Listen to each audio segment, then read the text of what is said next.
Allocating Jobs. Once you have selected your jobs, you are ready to allocate them to your resources. If you haven't yet selected your jobs, see our other video, Selecting Jobs for Allocation. Your resources available for the allocation of jobs are on the right-hand side of the job allocation screen. They are presented in a table format, so the left-hand column shows a list of the resource names.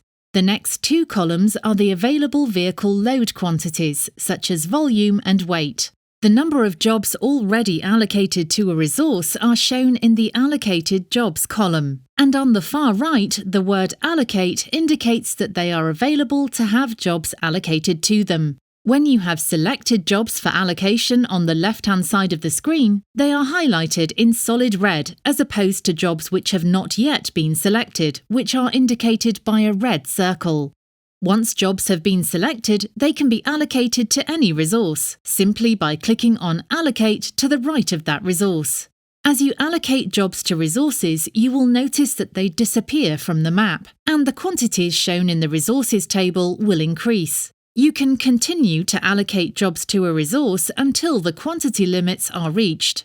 It is possible that some jobs have certain attributes, such as this particular job, which requires a resource with a tail lift. If you select this job and try and allocate it to a vehicle which doesn't have a tail lift, you will be given a warning message. This message tells you the name of the job and which resource attribute it requires. Please see Checking Attributes in our user guide for more information about attributes. To find a resource with a matching attribute, hover over the Information icon. This will display more of the attributes of that resource. So once you have identified a suitable resource, you will be able to allocate that job to it. At any time, you can deallocate jobs from a resource. You can either deallocate all jobs by clicking on the three dots to the right of the resource name and selecting Deallocate All, or you can click on the arrow to the left of the resource name to see all of the jobs that have been allocated to that resource. You can then click on the three dots to the right of the individual job and select Deallocate the job.